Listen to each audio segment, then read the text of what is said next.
Children's day কিন্তু এসে গেছে, আর তার সাথে এসে গেছে আমার স্পেশাল 99 টাকার যে কম্বোজ ওটার অর্ডার্স। নমস্কার, আমার নাম অনিন্দ। আমি খড়গপুর শহরে একটা ক্লাউড কিচেন আর কেটারিং সার্ভিস অপারেট করি। আজকে আমাদের কিচেনে টোটাল 40 জনের রান্না হয়েছিল, যেটাতে ফ্রাইড রাইস ছিল, চিলি চিকেন ছিল, আর তার সাথে চিলি পনির ছিল। ওটারই একটা ছোট ভিডিও আপনাদের সাথে আমি শেয়ার করছি। প্রথমে এখানে চিলি চিকেনগুলো ম্যারিনেট করে রাখা হয়েছিল 1 থেকে 2 ঘন্টা। এখন এক এক করে চিলি চিকেনগুলো এখানে ভাজা হবে। চিলি চিকেনের যে কোটিংটা, ময়দা আর কর্নফ্লাওয়ারের যে কোটিংটা হয়, ওটা কিন্তু খুবই হালকা দেওয়া হয়েছে, বেশি কোটিং দেওয়া হয়নি। আর চিলি চিকেনের সাইজ আমাদের মিডিয়াম থাকে, খুব বেশি বড় না, খুব বেশি ছোট না।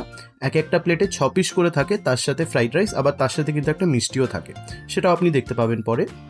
একে একে করে চিলি চিকেনগুলো সব ভেজে নেওয়া হবে ভালো করে। চিলি চিকেনগুলো এখানে ভাজা কমপ্লিট। এখানে আপনি সাইজটা ভালো করে দেখতে পাবেন যে কেমন সাইজের চিলি চিকেন আছে। এখানে আমাদের পনিরটাও একদম রেডি হয়ে আছে। পনিরগুলো এবার এক এক করে ফ্রাই করা হবে। পনিরে কিন্তু ভালোভাবে আগে ম্যারিনেট করা হয়েছিল, তারপরে এতে ময়দা আর কর্নফ্লাওয়ারের কোটিং লাগানো হয়েছে। এবার ভালোভাবে ফ্রাই করা হবে। এক এক প্লেটে পনির 8 পিস করে থাকে, তার সাথে ফ্রাইড রাইস থাকে, আর তার সাথে একটা মিষ্টি। এবার আমরা চলে এসেছি গ্রেভিতে। গ্রেভির প্রিপারেশন হচ্ছে এখানে। আদা রসুন বাটাকে খুব ভালোভাবে ভেজে নেওয়া হবে, তারপরে একটু লঙ্কা বাটা যাবে, ওতে একটু পেঁয়াজ বাটা আর একটুখানি টমেটো বাটাও যাবে। বাল্ক অর্ডার হলে পেঁয়াজ আর টমেটো বাটার ইউজ এই কারণেই করা হয় যাতে গ্রেভিটাও একটু বাড়ুক। আরেকটাও কারণ আছে, যদি পুরোপুরি সস দিয়ে বানানো হয় তাহলে কিন্তু পুরো গ্রেভিটা অনেক টক হয়ে যাবে। চিলি চিকেন প্রায় কমপ্লিট হয়ে এসছে। ভালোভাবে মশলাটাকে কষিয়ে নিয়ে এতে জল অ্যাড করা হয়েছে। কর্নফ্লাওয়ার আর জলের ঘোল একটুখানি দেওয়া হবে যাতে গ্রেভিটা একটু মোটা হয়ে যাক। আর এখানে আমাদের চিলি চিকেনটা পুরোপুরিভাবে প্রিপেয়ার হয়ে গেছে, পাশাপাশি কিন্তু চিলি পনিরটাও হয়ে গেছে। আজকের অর্ডারে ভেজ নন ভেজের একটা ব্যাপার ছিল বলে ভেজটা পুরোপুরি আলাদাভাবে বানানো হয়েছে, আর চিলি চিকেনটা আলাদাভাবে।